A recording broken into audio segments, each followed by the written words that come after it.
Amanhã é o dia 10 de junho. Como sabem, é o dia nacional. É também o dia de Camões. Todos os países têm uma data nacional. Em regra, a data nacional é ou a data da Revolução, onde nasceram os respectivos regimes políticos, ou é a data, nos países monárquicos, a data do nascimento do monarca. O único caso que eu conheço em que o Dia Nacional é uma data literária, a data da morte de um grande poeta, é o caso português. Isto dá-lhes bem a ideia da importância que desde há muito os portugueses atribuem a Camões. Como sabem, 10 de junho é feriado e eu proponho que se comemore o feriado visitando a vila de Constância. Há duas razões boas para isso. A primeira é que é uma vila muito bonita. Fica numa região extremamente bela, rica de monumentos, com uma paisagem serena, verdejante. Bom, e a segunda razão é que, de qualquer forma que seja, Constância está profundamente ligada à memória de Camões.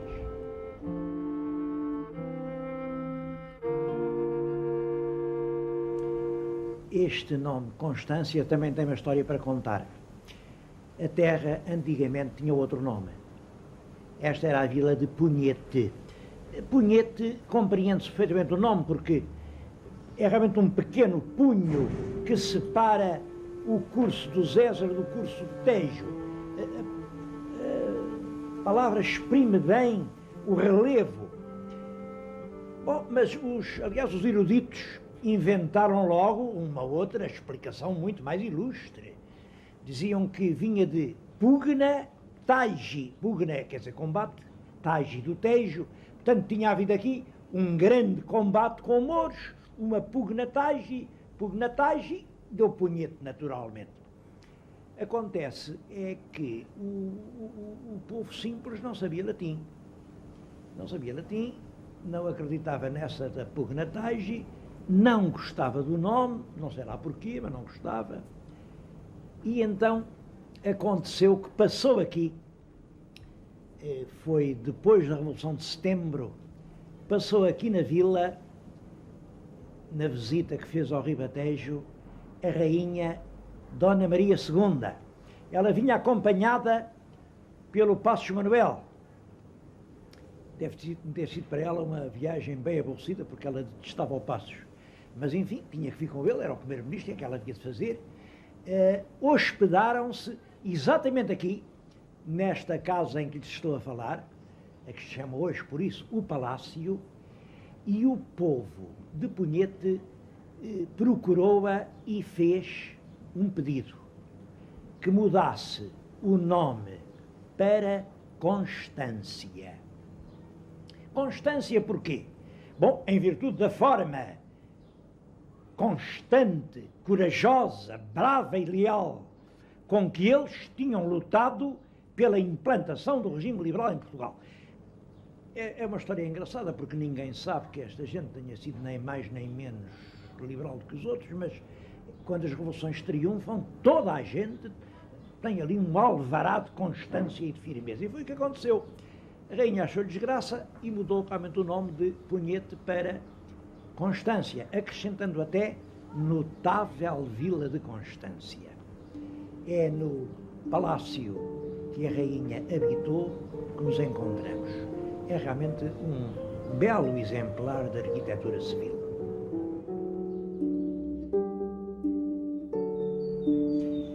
A vila é um encanto. Quem a visita e está aqui com alguma demora, deixa-se realmente invadir por uma sedução infinita. Chamam-lhe a Vila Poema. E percebe-se bem isso. Nas alturas da Páscoa, todas as casas são caiadas. Claro, como é primavera, estão em flor os gerânios, os lilazes, é o tempo da flor da laranjeira e toda a vila está em flor. Vêm para aqui muita gente de letras. Teve aqui uma casa, o grande poeta O'Neill, homens do espetáculo, da cultura. Isto é uma espécie de pequeno retiro, pequena tebaida de gente culta e felizmente ainda quase desconhecida em Portugal. No século XVI houve um grande poeta que também aqui esteve, mas estes por razões completamente diferentes.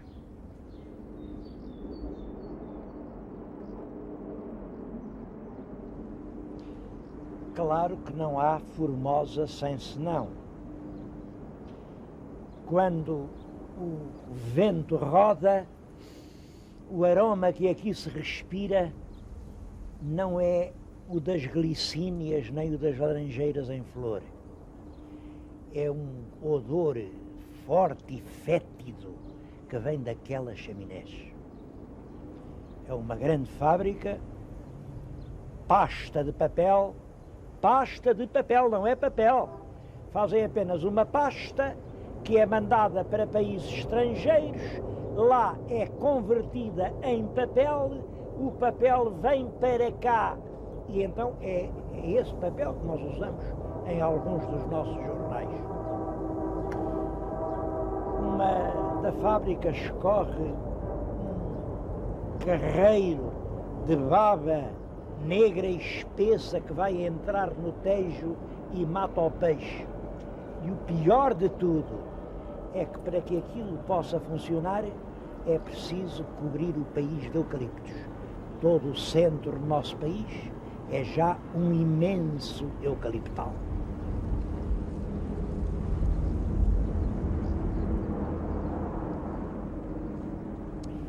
A ideia de que Camões esteve aqui nasceu com os próprios versos de Camões. Ele escreveu uma elegia, a que chamam a Elegia do Desterro, que começa o sulmonense Ovídio desterrado, e aí conta que esteve realmente numa prisão que estava rodeado do rio Tejo. É a única coisa que se pode concluir seguramente é que ele ali estava cercado pelas águas do Tejo. Bom, os biografistas começaram a pensar, se calhar foi em Santarém, e acabaram por chegar aqui a Constância, porque ele, num outro poema, fala nas águas do Zézere, e, portanto, concluiu-se que podia ser aqui. É muito provável, em outros poemas, quando ele fala nesse período da vida, chama-se a si próprio o ergasto. O ergasto quer dizer o prisioneiro. Bom, e uma grande parte da poesia lírica de Camões tem por tema essa época terrível da sua vida, em que ele, por qualquer grave acusação, esteve privado da liberdade, não sabemos onde, mas certamente numa prisão junto do Tejo. Aqui em Constância, como é natural, nasceu a ideia, foi aqui, pois deve ter sido. E camonistas já modernos, já do nosso tempo, muito bem intencionados, não duvido da retidão das intenções deles, mas de facto com uma leitura muito superficial dos versos do Camões, viram então, se o Camões esteve aqui, o que é que haverá aqui do século XVI? E encontraram uma linda casa à beira d'água, a Casa dos Arcos, porque ela tinha uns arcos, e então supuseram, se o Camões esteve aqui, ora, o Camões era um grande fidalgo, ora, a única casa fidalga daquela altura é esta, logo, com toda a certeza, Camões esteve nesta casa. Bom, o que acontece é que Camões não era fidalgo. Camões era efetivamente, enfim, de um meio social relativamente modesto. Tudo o que sabemos é que foi escudeiro ao serviço de um comendador de Cristo, Dom Francisco de Noronha, conde de Linhares, e que foi exatamente na casa dos Noronhas que ele teve os percalços sentimentais que o atiraram para o fundo de um cárcere. Portanto, não havia razão nenhuma para ligar Camões com a casa fidalga à beira do Tejo. Em todo caso, a ideia fez caminho, a casa estava em ruínas, está a ser reconstruída. Eu não gostava muito da reconstrução, mas hoje vi do rio e, de certo modo, tem uma certa beleza, parece a proa do navio invadindo as águas. Vão reconstruir a feixada quinhentista com os arcos abertos sobre o rio e acho que é bom tudo quanto sirva para lembrar a memória do poeta. Portanto, uma casa-memória de Luís de Camões é um bom serviço à memória do maior dos nossos poetas, desde que, evidentemente, não sirva para induzir as pessoas em erro. Sabemos pouco sobre Camões, mas hoje é definitivo. Camões não era fidalgo, Camões era um homem vindo de baixo que lutou duramente e que sofreu perseguições pertinazes, cruéis, obstinadas. Por isso mesmo, a sua obra, quando a gente conhece o drama em que ele viveu crucificado, a sua obra ganha uma grandeza e uma dor infinitamente maiores. E não se deve insistir nessa versão romântica do Camões com a fronte cromada de louros, numa mão na espada, a outra à pena. Imagina, numa mão na espada, o pobre do Camões foi dos tais que esticaram no potro, andava de muletas, ficou desengonçado para a vida inteira. Não foi num palácio que o Camões esteve aqui à beira do Tejo. Foi num outro lugar de que ainda hoje há vestígios.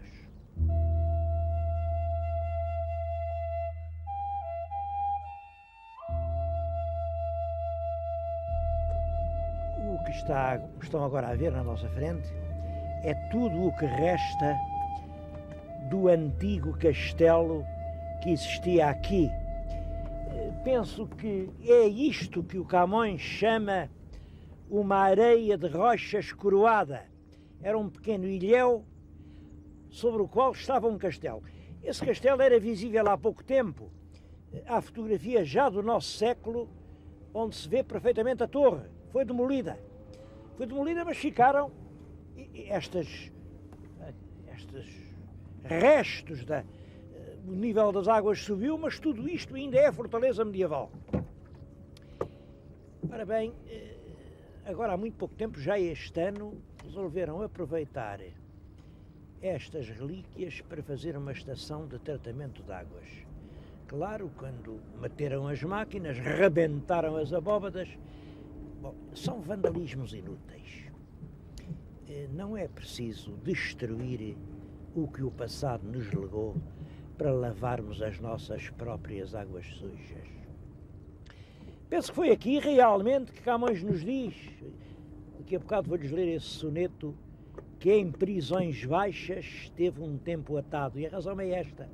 Isto que tinha sido templário pertenceu depois à Ordem de Cristo, e Camões, que estava ao serviço de um comendador da Ordem de Cristo, não podia ser preso nas prisões reais. Não era nas prisões do rei de Portugal que ele podia entrar, mas sim nas prisões da própria ordem onde era servidor. Ora, justamente aqui havia um castelo da Ordem de Cristo, um castelo com um comendador. Isso torna muito, muito provável que tenha sido este o lugar onde Camões expiou os seus erros.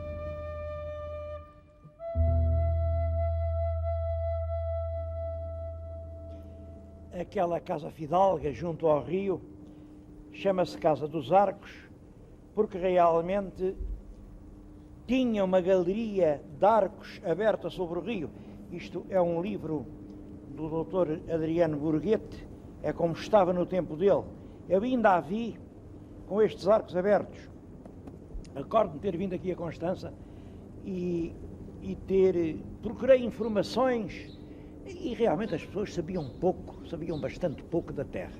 Até que andei e fui ter a uma barbearia onde havia um senhor, o senhor Coimbra, já é falecido, que começou a falar-me de coisas de Constância com um conhecimento de causa, um pormenor, uma erudição que me deixaram realmente surpreendido, como é possível.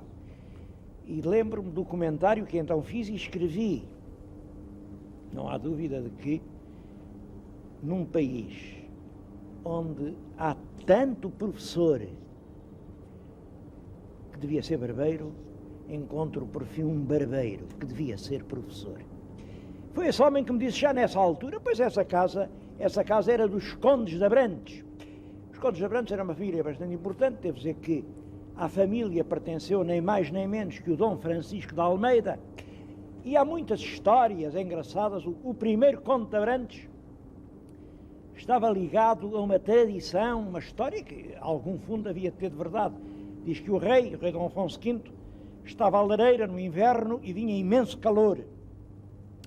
E tanto calor que o incomodava.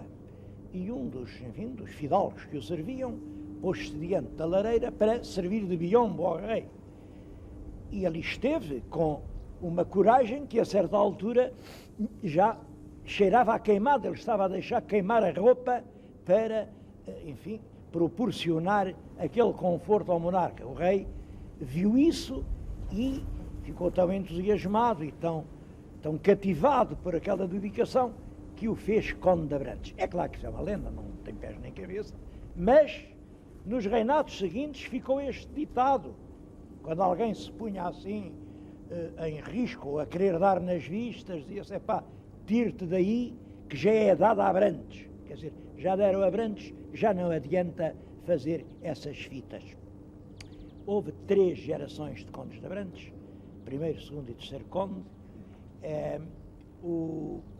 Depois o título não foi renovado, porque o terceiro conde era um homem um estrangeirado e, enfim, não teve muito prestígio. O rei não quis renovar o título, embora ele tivesse herdeiros.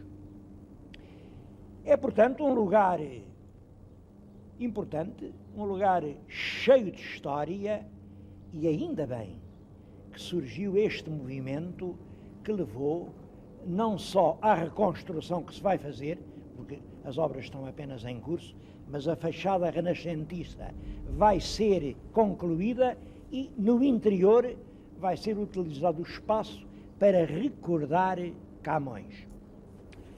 Um outro livro relativo à casa de Camões em Constância é este.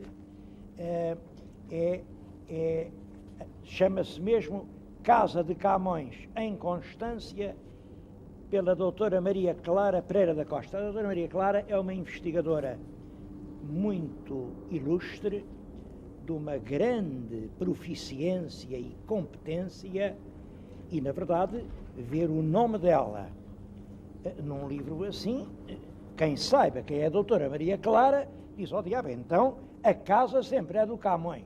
Bom, isso não é assim. Realmente, no estudo da doutora Maria Clara, nem uma linha sugere que o Camões tenha nada a ver com aquela casa.